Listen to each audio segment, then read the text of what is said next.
नमस्कार, मेरा नाम अनन्या राय है और इस वीडियो में हम कविता भारत माता से रिलेटेड कुछ एमसीक्यूज डिस्कस करेंगे। इस पार्ट के पहले वीडियो में हमने भारत माता कविता के ऊपर चर्चा की थी, तो आप इस कविता को वहां से पढ़ सकते हैं। तो चलिए पहला सवाल देखते हैं। पहला सवाल है, निम्नलिखित रचनाओं में से पंत जी को किस रचना के लिए ज्ञानपीठ पुरस्कार मिला है? सत्यकाम, वीणा, ग्राम्या, चिदंबरा। तो पंत जी को चिदंबरा के लिए ज्ञानपीठ पुरस्कार मिला था और ग्राम्या उनकी एक कविता संग्रह थी जिसमें से भारत माता कविता को लिया गया था। इसका सही उत्तर है चिदंबरा। अगला सवाल है, पंत जी का जन्म कहाँ हुआ था? बनारस, कौसानी, इलाहाबाद या फिर शामली। तो इसका सही उत्तर है कौसानी। पंत जी का जन्म अल्मोड़ा जिले में कौसानी उत्तरांचल में हुआ था।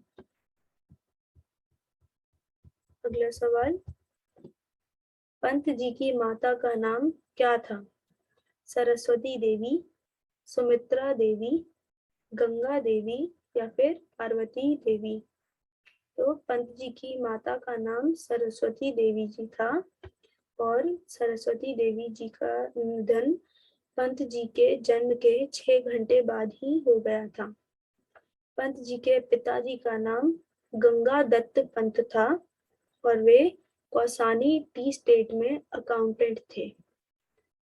अगला सवाल देखते हैं, पंत जी के विचार किस प्रकार के हैं? छायावादी, समाजवादी, मानवतावादी या फिर इनमें से कोई नहीं। तो पंत जी प्रमुख रूप से छायावादी कवि थे, मगर उनके विचार उदार मानवतावादी थे। तो इसका सही उत्तर है मानवतावादी।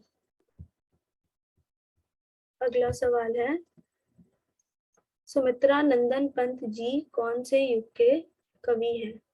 भारतेंदु युग, प्रगतिवादी युग, छायावाद युग या फिर उत्तर छायावाद युग।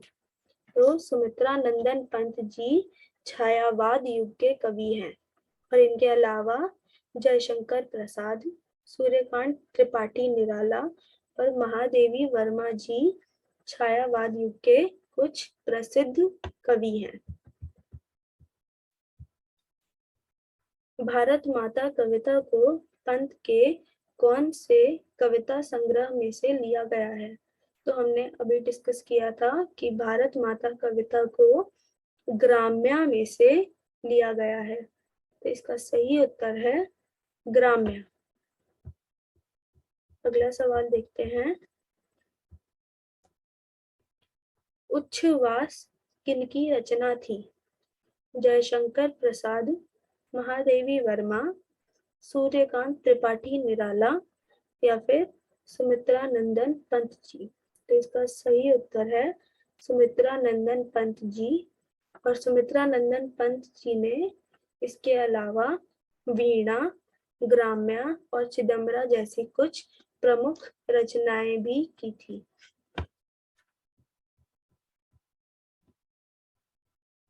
कविता में सुमित्रा नंदन पंत जी ने किसे ग्रामवासिनी कहा है? भारत माता की संतान को, भारत माता को, भारत की जनता को या फिर इनमें से कोई नहीं। तो जब हम कविता को पढ़ते हैं तो कविता की पहली पंक्ति में ही कवि भारत माता को ग्रामवासिनी कहते हैं। तो इसका सही उत्तर है भारत माता को। अगला सवाल है, भारत माता के संबंध में क्या सही है? ग्रामवासिनी, गीता प्रकाशिनी, प्रवासिनी या फिर उपर्युक्त सभी। तो कविता में पंत जी ने ग्रामवासिनी, गीता प्रकाशिनी और प्रवासिनी जैसे शब्द भारत माता के लिए लिखे हैं। तो इसका सही उत्तर है उपर्युक्त सभी, यानी कि ये सभी शब्द भारत माता के लिए लिखे गए हैं। अगला सवाल है, पंत जी की मृत्यु कब हुई थी? 26 सितंबर 1978, 27 जनवरी 1979, 28 फरवरी 1972 या फिर 29 दिसंबर 1977। तो इसका सही उत्तर है कि उनका मृत्यु 29 दिसंबर 1977 में हुआ था और उनका जन्म 20 मई 1900 ईस्वी में हुआ था। तो ये वीडियो यही समाप्त होती है और ये चैप्टर भी हमारा यही कंप्लीट होता है। Thank you.